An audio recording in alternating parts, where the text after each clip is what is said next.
machine and taking it over and taking it back and making it work for us and our communities. It's really exciting to be here, and it is such a tribute, I think, to every one of us that we are where we are today. It's been, quite a ongoing struggle, but I think we are at this very exciting moment right now, and I'm really excited to tell you, about sort of what I'm seeing. And I've just now come from Washington, D.C. from a big cannabis rally, where it was almost like a Green Party rally.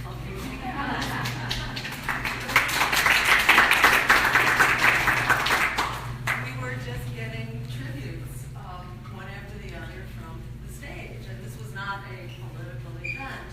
This was a very grassroots community event, really inspired most by the hip-hop groups, which were really bringing people there. And it was just amazing to see that people not only identify us with the cannabis movement, which is an unbelievably successful movement, I have to say, with legalization now, having proceeded in most states. Canada is about to legalize the whole country, and who knows, maybe not all that far behind, but they're not only looking to us as sort of the voice for the cannabis movement and for the fight against this racist war on drugs, the fight against incarceration, the fight against the disenfranchisement of people who've been wrongly incarcerated for using a recreational substance that is less harmful than alcohol and tobacco. They're also looking to us as really the voice of the social justice movement. And it was so exciting to me to see that people aren't just talking about cannabis alone, they're talking about a whole social justice agenda. And stopping the wars and bringing the dollars home for true security here at home. And just before, being in DC, I've come from the global Greens and from the Netherlands and Belgium, as well as Liverpool. And what's happening, especially in Europe, is really exciting right now, where the Greens are moving forward really fast. The Greens are really on a roll right now, riding a wave, you have to say. They have emerged really as the counterweight to right-wing extremism. And in the Netherlands, they just quadrupled their representation in Congress, in Parliament rather, and are doing the same in many other countries. The first Green president was just elected in Austria, and it's just very exciting to see the Greens emerging. The Greens are now the #1 political party among millennials in the Netherlands, in Belgium, and in many of the big urban areas. It's the Greens which are #1 in all population groups. So we don't hear a lot about that in this country because they don't want us to get any ideas.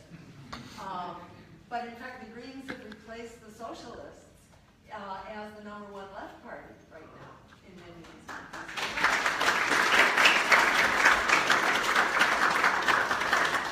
And I have to say, they are really interested in what we're doing here. And their media, in fact, I think, gave more coverage to our campaign than the U.S. media.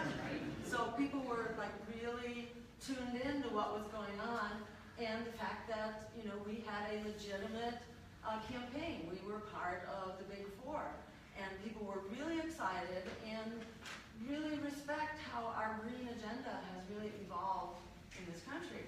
And the Greens have sort of become like the umbrella for principled, people-powered politics, so that we're not just the party of the environment, we are the party of social justice, we are the party of peace, we are the party to break up the big banks and create community banks, like I know you're trying to promote in your legislation here as well. So I just want you to know that the eyes of the world really are watching. Even though the U.S. media pretends we don't exist, the rest of the world does not. And to see Europe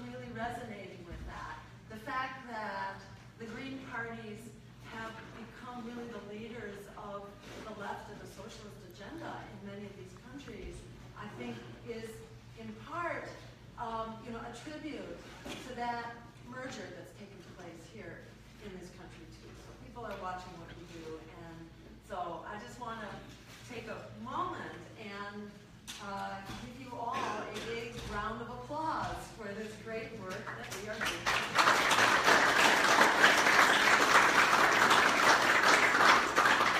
And before going to Europe, I spent 10 days going up and down the length of California, where we were turning out enormous standing room only crowds.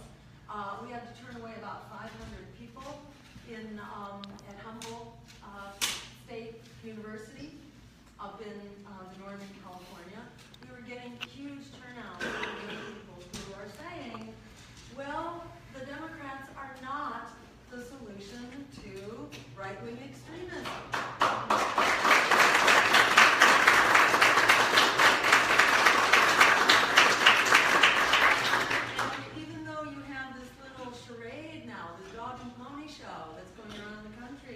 With Bernie Sanders and Tom Perez for party unity in a party that Bernie Sanders doesn't even belong to. You know, it's like, who are we kidding?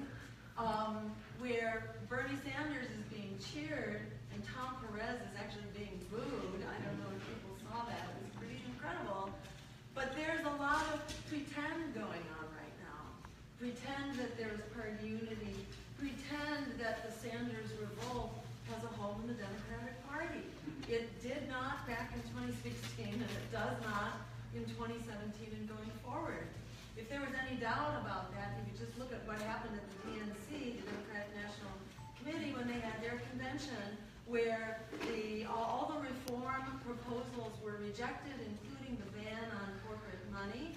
It was rejected, it's same old. And the reform candidate was also rejected in favor of the sort of business as usual Tom Perez apologist for the Democratic machine. So things haven't changed. And in the elections since then, special elections, it's been really interesting to see what happened in Kansas. Did anybody follow the congressional race there?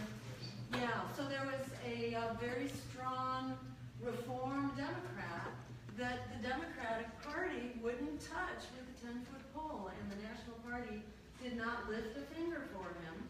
And so he wound up losing by about 7 points in a district that had been massively Republican. So again, just showing you where their values are. They could have won that race, but they did not want to put a progressive Democrat in power. So, you know, same old, and that message is not being lost on many people, although there is the usual propaganda campaign going on out there, and it's really important to tune it out and to not be intimidated and not be silenced by it. How did we get to this right-wing extremism of Donald Trump? You know, it's very clear historically where right-wing extremism comes from. It's, you know, it's no secret that you see this kind of thing when everyday people are thrown under the bus over and over again. When our wages are basically stagnant while the cost of living has skyrocketed. So the value of our wages is barely, average wages are barely above the poverty level right now. The jobs that have come back are the part-time, low-wage, insecure, temporary jobs that aren't enough to keep a family out of poverty. An entire generation of young people is locked into predatory student loan debt. The numbers keep going up. It was 44 million last I looked, but I wouldn't be surprised if it's more than that now. We see black lives continuing to be squandered, living in the target hairs. We see millions of migrants who are now threatened with deportation, people who are essentially refugees from predatory policies like NAFTA, which displaced millions of farmers and factory workers as well, who've come into this country and then get criminalized for basically fleeing in order to support their families and to, you know, keep the wolves of starvation at the door, or the violence related to our drug policy, our war on drugs, where over 100,000 people have been killed in Mexico alone, and then not to mention our wars and our regime change, which has displaced, now according to the United Nations, it's 65 million refugees this year, largely from war, but also from poverty.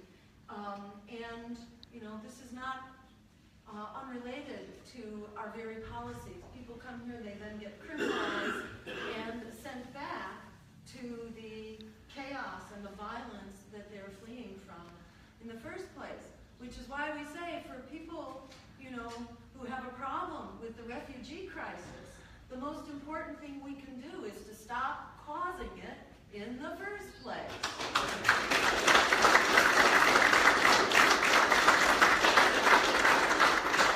So in this crisis, this set of converging crises really that we've created, another piece of that is this outrageous economic disparity. Last year we heard that 8 billionaires now have the wealth of half of humanity all combined. 8 billionaires. The year before, anybody remember what it was? 16. Was it 16? And then the year before that, I think it was 64.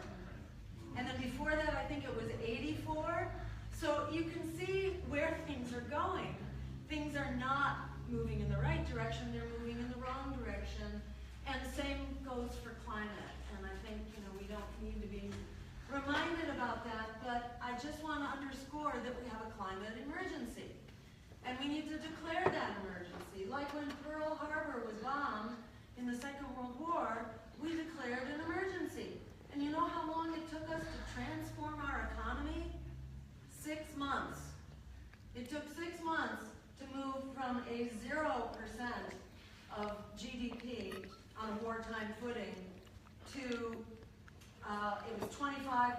A huge sector of the economy was converted almost overnight. And when you look at the threat of Pearl Harbor compared to what we're looking at now, essentially losing all harbors, all population centers, not 65 million global refugees, but 600 million global refugees, which is just not, it's morally unacceptable and outrageous, but it's also something that civilization is not going to withstand. So we need to take action. We need to declare that emergency. And the good news, this is very dire if you accept the propaganda that we are powerless and can do nothing about the predators who are running the show. All of this news is very dire. But on the other hand, it's not dire at all if you reject the fundamental premise that we are powerless. And as Alice Walker says, the biggest way people give up power is by not knowing we have it to start with. It's really important to remember we do have the power. In fact, the number of people locked into student debt alone, which is, 64 million, I think? I have to check my numbers again. No, I'm sorry, 44 million. It's 44 million locked into student loan debt. That was enough that could have won a 3-way presidential race, which tells you something else, if we've been able to get the word out, which is why they had to prevent us from getting the word out, because we are a threat. And I have to say, it's a great tribute to our power and to what we accomplished that they are continuing to smear us and to fear campaign against our campaign, even after the race is over. This is not a race, but both, Kellyanne Conway and Rachel Maddow, who I call Rachel Mad Dog, or maybe Mad Cow, because it's a little, like Oscar Marbles. They continue to come after us, which, says something really good, that we are making them very uneasy, that they feel like they have to conduct this smear campaign. It's really a great honor, I think, to all of us that they continue to make this campaign. I think we are. We definitely are. And one of those things that we're doing right is really debunking this mythology that we are powerless. We are not powerless. We are powerful. And we actually have the numbers that it takes the minute we work together, the minute we join forces. And that's what a political party is. It took me 50 years of my life to understand that. I had nothing to do with political parties for the first 50 years of my life because all I knew about were Democrats and Republicans. And I didn't want to have anything to do with that kind of manipulation that most people associate with politics, because that is what those parties are about. Manipulating voters, intimidating them, really exercising extortion, relying on this lesser evil thing so that people go to the polls. And what's the main question that's supposed to be in your mind? Who do I hate the most? You know? What is that for a democracy? A democracy needs a moral compass. It needs moving forward. It needs what we're for. We need to vote for what we're for, not against what we fear. You know, but this is the stranglehold they hold us in because they are very afraid of where we have the power to go. That number, 44 million young people locked in debt, it's both a win in the three-way presidential race, but it's also a win for any other race where there are young people that haven't, like, moved out and left the region, which happens in some places, but certainly in our urban areas, they are full of young people. And I think it's really important to remember that even when you're running for local office, you can run on a campaign, on an agenda that includes making higher education free, public higher education free, and arguing for student debt. Now, student debt can't be bailed out at the local or state level, but we can continue to advocate for it. However, as a local elected, you can go to your legislature, you know, and to the governor and everybody else, and be a voice for bringing down the cost of higher education, and in fact, making it free, which is what it should be. And in fact, the state of New York, Governor Cuomo, just felt the heat enough to have declared public higher education free in New York State if you are below some $120,000 combined, approximately, income, which is a start, but needs more. They can do better, we can do better, but it is a start. If you provide benefits only to poor people, they won't be around for long. And it also entails a lot of tracking, which is very costly in and of itself. And pretty soon you cancel out the savings of eliminating the other people. We know that public higher education pays for itself. We know that from the GI Bill, where every dollar we spent, Congress was keeping track, we got back $7 in return. So, you know, what's not to love about making higher education free? And it pays for itself in, you know, because when you got a better workforce, you have a better economy, you're getting more revenues and more public benefits across the board. So this is a no-brainer, and we should be doing that. And we have enormous power for standing up and calling for it. And so we can force people like Andrew Cuomo to try to stay ahead of the curve. But, you know, they're never going to go more than halfway, and they're hardly even going to go halfway. So we also forced Cuomo, thanks to Howie Hawkins, our governor candidate, the Green governor candidate in New York, thanks to the pressure that Howie exerted, and let's give a round of applause for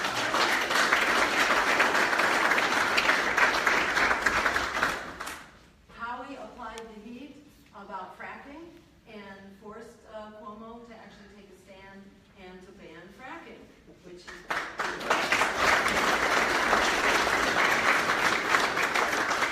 if I'm not mistaken, I think Maryland has also just recently done so too. So that's really exciting. And we have a strong green presence in Maryland as well, with lots of great up-and-coming candidates too. You know, and in terms of this climate crisis, you know, where we are going is not just banning fracking. We're calling for a solution that will address not only the crisis of the climate, but also the crisis of the economy. Because most people are feeling that first and foremost. Even though people realize the climate may be deadly 10 years from now, or 20 years from now, in our lifetimes, not having a job and getting thrown out of your home, being homeless, is also deadly. In fact, homelessness and poverty has a mortality associated with it of, get this, 500,000 people a year die from causes attributable to poverty and inadequate education.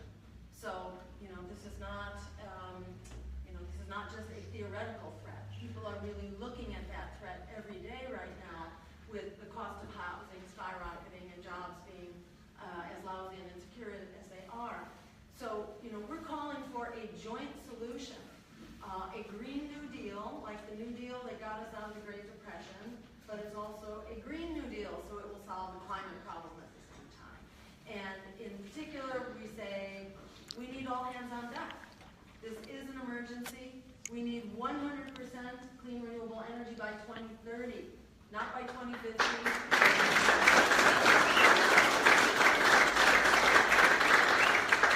That's what the science tells us. You know, we had a big march for science yesterday. I was at the cannabis rally myself, so I didn't get to be there, but I know a lot of people were. And I'll tell you, part of the reason I wasn't at the climate rally was because they don't let Greens speak at the climate rallies. You mean a sign? That's right. Well, it was. You're right. It was a science rally, but it was also Earth Day. Oh, okay. Yeah, and we have been shut out of Earth Days for a long time. And, you know, unfortunately, the Democrats have the infrastructure to be organizing these really big events, and so they don't like Greens to speak there. And, yeah, I mean, unfortunately, the Democrats... They would have let you. Okay, all right, great. Well, let me know. That's right, and it's the events that we're participating in at the level of our communities that are not overwhelmed by the big Democratic Party infrastructure. Because the Greens are front and center in this fight. And, you know, and we should be heard. Because this fight is also a political fight. It's not just a fight about educating our leaders, because they've been educated. You know, in the words of, I think it was Upton Sinclair, you can't teach a man something when his income depends on not knowing it. You know, our elected leaders get paid not to understand climate change. You know, that's who they're paid by, the fossil fuel industry and the war industry. And so their job is to stay the course. So it's really important, you know, that we be seen and heard. But, you know, in terms of the solution that we need, it is to create this an emergency jobs program that solves both the jobs emergency and the climate emergency.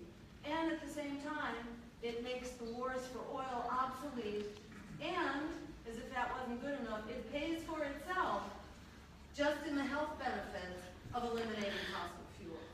So it's tens of thousands of people who die every year in the U.S. alone. It's something like 6 or 7 million worldwide that die from the impacts of fossil fuels. And, you know, there's just so much benefit from cleaning that up, it pays for itself. So we shouldn't have to, you know, go down on bended knees and beg for a program that's going to pay for itself, whether it's higher education for free or whether it's greening our energy supply and our food supply and our public transportation. This is a no-brainer. This is stuff that should be done, and it should be done right now. Let me say a quick word about mass incarceration and the epidemic of police violence, which is very much related to the drug war. You know, the size of our prison system, some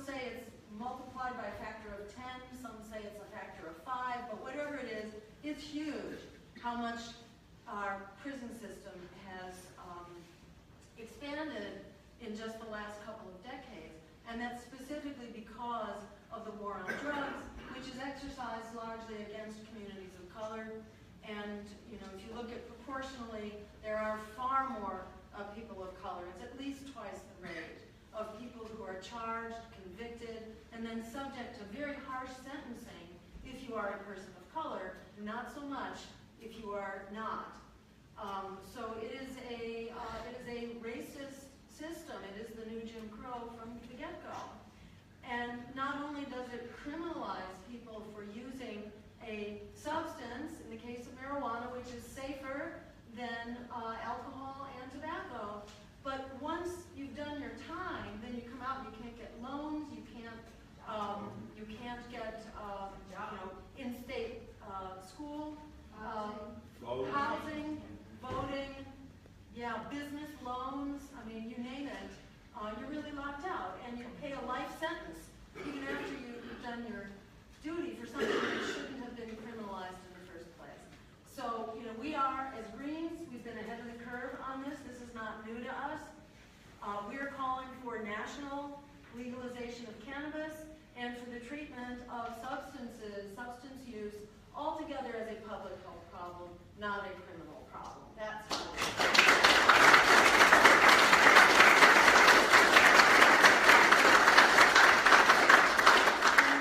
the other thing here is that we're also calling for looking at the real underlying causes of the drug epidemic. And, talk about incredible numbers. 500,000 people have died since the year 2000 from drug overdoses. And that's mostly now from heroin and from the synthetic opioids like fentanyl, which are both, it was a prescription, over-prescribing, massively over-prescribing for corporate profit, basically. And then now there's an illegal street fentanyl, which also gets mixed with the heroin, so people don't know how strong the stuff is that they're taking. So it's extremely dangerous. And now for the first time in this country, people are actually talking about safe drug use centers, which is something that's been done in Europe and Portugal and has enabled them to basically stop the mortality, the skyrocketing mortality of substance abuse. But it's really important to look at what's driving substance abuse. It's poverty, it's hopelessness, it's lack of access to education and jobs. There's been a huge increase among middle-aged whites without a college education. I don't know, you may have heard about this last year. It was just discovered by some epidemiologists who were looking at the data. And they were shocked because it's the size of the AIDS epidemic at its worst. And it's essentially an epidemic of depression, of suicide, and of drugs and alcohol and their consequences. In the very group that has been hit hardest, I shouldn't say hit hardest, but who's taken the deepest dive, the group that had security and now doesn't have it, and they have just taken a tumble. So it's that, it's the same thing that's driving right-wing extremism, is this incredible desperation, the loss of social cohesion, the loss of a sense of community. That's, this is sort of like the final common denominator of what happens in a society that's driven by corporate profit.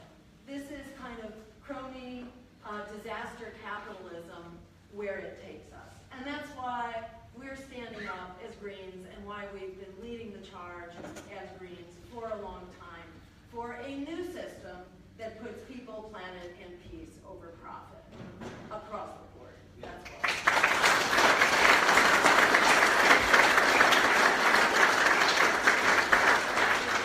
So we're not talking about marginal change, we're talking about systemic change. Let me make a quick comment also about the refugee crisis.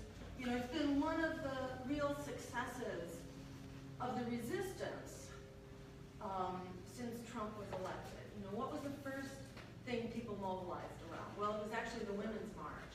And I think one of the consequences of the Women's March is the fact that Fox News just fired the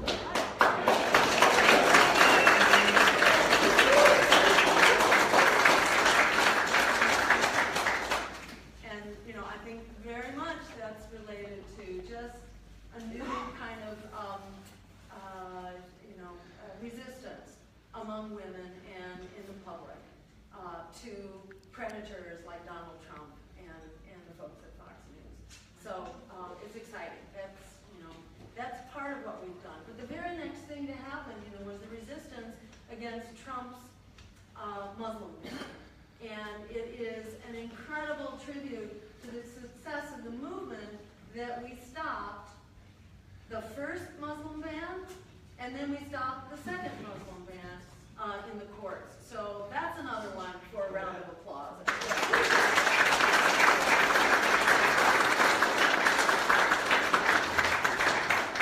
Because the courts really do respond to the court of public opinion. And it was the same thing when Roe versus Wade was first passed. For those whose hair is my color, you may remember that there were a lot of people out in the street at the time. It was a very conservative Supreme Court, but we were really standing up strong for women's reproductive lives and our work lives and all the rest. And we forced a very conservative Supreme Court under a very conservative authoritarian president, kind of like Donald Trump, and that was Richard Nixon. Under the rule of Richard Nixon, we got women's right to choose. And, we're standing up again now in a way that's very reminiscent of what was happening back then under Nixon, which I'll come back to a little bit later. That fight for women's rights, and I should say the huge march that took place, was then followed by the fight to stop the Muslim ban, which now continues in the fight to stop the deportations. And, the deportations are ongoing, as they have been under the last administration as well, which is important to recognize. This administration talks a much uglier message, but this was a reality going back for the past 8 years. In fact, Donald Trump's goal of deporting 3 million immigrants is what was actually achieved under the Obama White House, deporting 3 million immigrants. So it's very important that we continue to stand up and we continue to fight on this. Making, declaring our cities sanctuary cities is important, we just need to continue pushing the envelope on that. So we may need to go beyond sanctuary cities because ICE may come in even without cooperation. But ideally, we don't want our local governments or our colleges and universities turning over data and information about where people live and who is not documented and so on. So we don't want cooperation, but it's really important that we defend people who are essentially refugees from predatory war and economic policies, who've been forced to flee to come here for their lives, for them to be criminalized and sent back. It's just not acceptable. It's so reminiscent of the words of the famous theologian under Hitler, who said, first they came for the communists, but I wasn't a communist, so I said nothing. Then they came for the gays, and I said nothing because I was not gay. Then they came for the Jews, and I said nothing because I was not a Jew, and so on. And then they came for me, and there was no one left to speak for me. So, it's very important. We need to take this neo-fascist threat very serious and to stand up and to stop it before it begins to commit this kind of human rights abuse. And one thing I'd like to just share with you, that International Workers' Day is coming up on May 1st. And this is also, for many people, this is a strike for a day without immigrants. It's recognizing immigrant workers in particular who are among the most vulnerable among workers, subject to wage theft and low wages and very unsafe working conditions and all that. So one thing that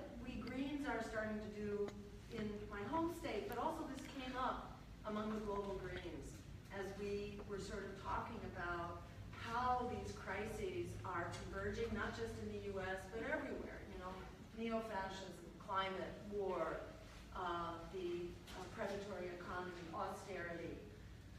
And we're saying to ourselves, so what are we going to do about this? You know, more of the same isn't doing it. We're fighting for political change, but that's not a quick overnight.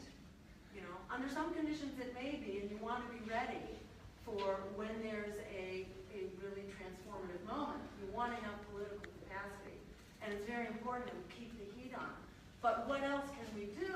And what we kept coming up with over and over is we need to bring back the capacity to conduct a general strike and to engage that strike not just on one issue, but to make it across all the issues of justice and peace, so that it's a general strike that crosses issue borders and it crosses national borders, so that we're all doing this together in the spirit of Alice Walker's comment that the biggest way we give up power is by not knowing it.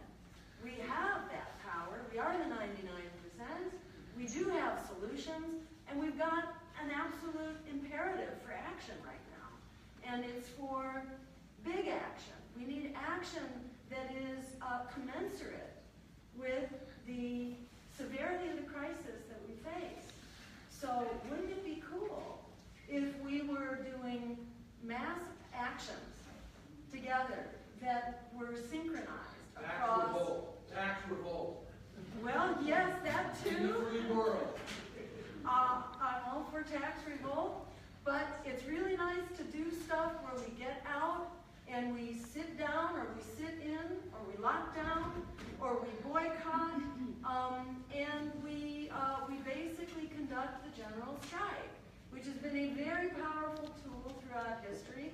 It was a very powerful tool in 2006 when the immigrant rights movement really took a huge leap forward, when millions of people struck for a day without immigrants.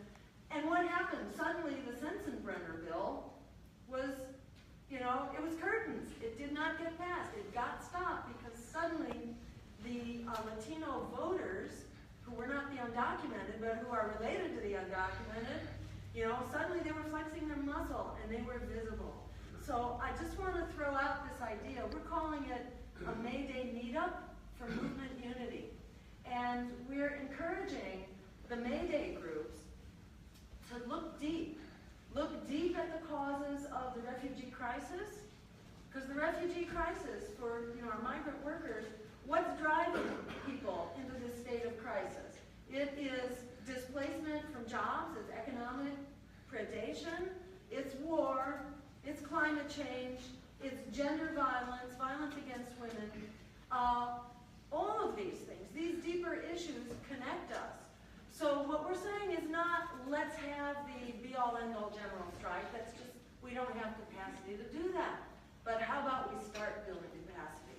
So that on these days that we have these big events, let's also do meetups where we're building our connections and we're building a network, and we are beginning to develop the tools to be able to conduct coordinated mass actions. And that means things like developing strike funds. It means stuff like developing our databases. It means coordinating on message. It means doing outreach to working people and other constituencies. So there's specific work that we can do, and maybe, you know, when May Day, the first May Day happened in 1886, I think it was, with Haymarket, they prepared for that for 2 years. They didn't just make it happen, you know, a couple months before. There was a big build-up for that, and there was a very organized labor movement at the time. So they had some advantages we don't have. However, we are organized, not so much in the workplace anymore, but we're organized in our communities. We're organized to fight for clean energy. We're organized to fight for health care as a human right. We're organized for immigrant rights.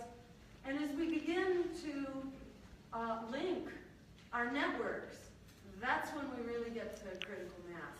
And that's when we really start to move. So I just throw that out as a, I have one flyer here, but I will send it to Mike and to Barbara to just pass around for those who are interested. It's May Day meetups for movement unity, building local alliances for global mass action. Sort of, let's think about developing some new tools to take us further. I'll just say one more word here about the wars, because this is so critical and so related to everything else that we're trying to do. Talk about tax resistance, you know. Almost half of your income tax dollars are going to this bloated, dangerous military budget that has massively expanded since 9/11. So how successful is this military budget? You know, we've spent $6 trillion when you include the ongoing healthcare costs of our wounded veterans, who should be much better cared for than they are.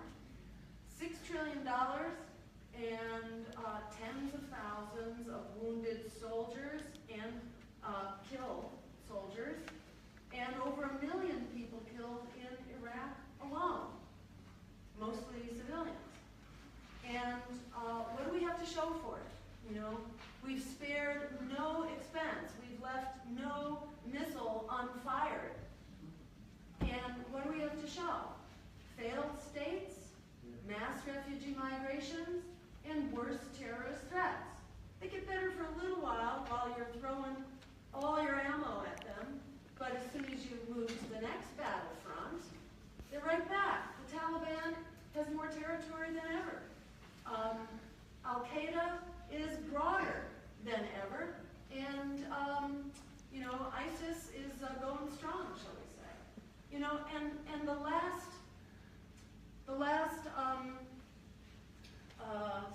you know, so-called terrorist murders that occurred, the police that were shot on the Champs-Élysées in France, you know, that was a guy who was violent, who was assaulting police, even before he adopted the excuse of ISIS. We have a problem of violence here, and ISIS is just one manifestation of it. And very often the people who adopt ISIS, you know, are people who've been violent for a long time. And many of them are domestic abusers as well. You know, so the common denominator here is violence. The common denominator here is a fragmented society. It's also a society which is very sick in many ways. We're eating a very sick food system. We are breathing sick air. Often our water is polluted. You know, we've looked at the crisis of lead in the U.S., but it is much bigger, of course, than those few communities where we have focused. And what's one of the things that lead does? It makes people very angry. It tends to make people more prone to violence. You know, and lead is just one of thousands of chemicals to which we are exposed that we know very little about, actually. So, you know, we're living in this petri dish right now, which is, you know, it's sort of tailor-made for pathology, psychopathology and physical pathology and social pathology. How do we fix this? We fix this by cleaning up our act, you know? We fix this by actually taking care of people rather than by funding bombs and useless wars. We need to put our resources into true security, which means taking care of people, ensuring that we have jobs, healthcare, education, housing. It's far less expensive than this destruction, which is bankrupting us in our country.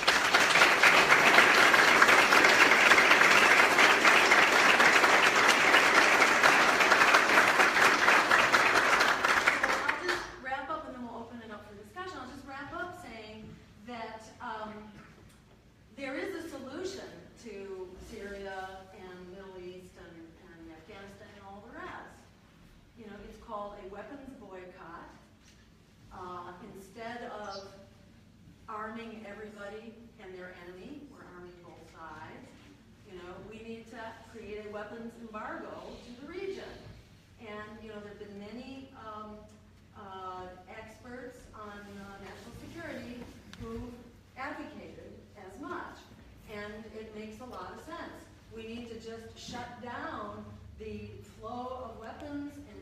definition, basically we are throwing gasoline on a fire.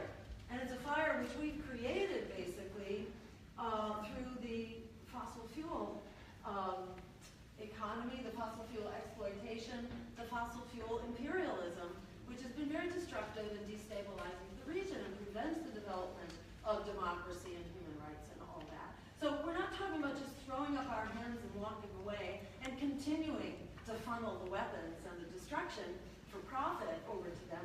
We're talking about a weapons boycott. We're also talking about a freeze on the funding to those countries that continue to sponsor radical extremism. And that means places like Saudi Arabia.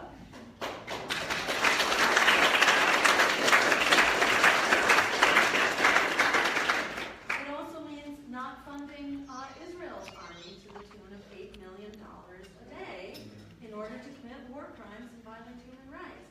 So, we would apply this across the board also to Saudi Arabia, who is, again, one of the major predators in the region, to whom we have sold, what was it? It was over $100 billion worth of weapons in the last decade, last I looked.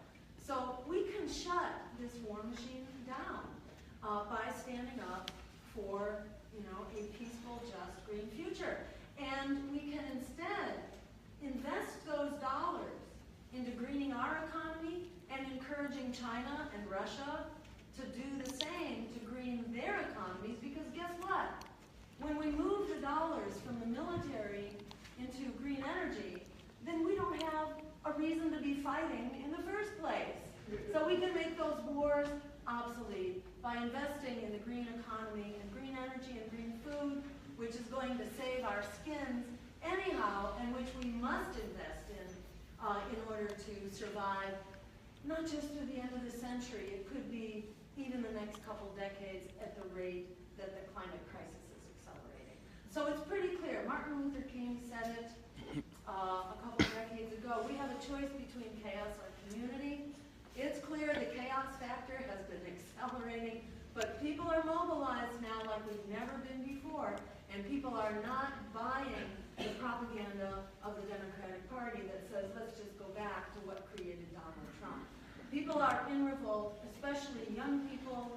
For me to be at the cannabis rally, largely with the African-American community in D.C., who are the ones who are the victims of the war on drugs, and for them to be calling us out over and over from the stage, even after I had spoken and the music had begun,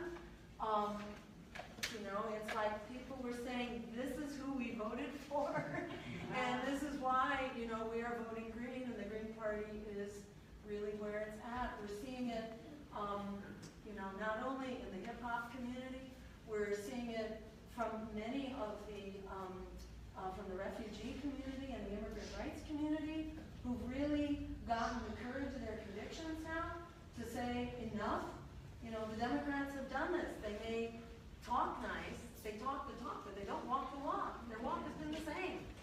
So we're seeing people stand up with the courage of their convictions to say no to the lesser evil, to fight like hell for the greater good, like our lives depend on it, because in fact they do.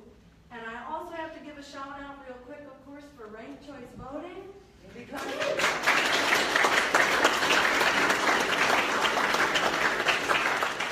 puts an end to this nonsense that you have to choose between two evils. You don't have to choose between two evils, and you shouldn't have to choose between two evils. You should be able to bring your values to the vote. If you can't do that, what is this democracy about? It cannot be guided by the question of who do you hate the most. We have to be able to identify our future that we deserve and to fight for that future. So that's what we're doing together, and with the power of people like you and this party, I want to encourage you to support this party, to continue the great work that you are doing, to run for office or support others who are, but to give generously. It's really important for us to get the word out. Right now, people are clamoring for what we've got. We need an organized party in order to get the word out, to develop a powerful social media apparatus, as well as to use the traditional,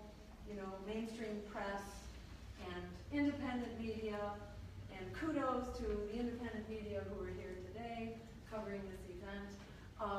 You know, we need to be firing on all cylinders right now, like our lives depend on it, because in fact they do. So I really thank you for being here today, and thank you all so much for creating this magical moment that we are in right now. So hold on to your hat.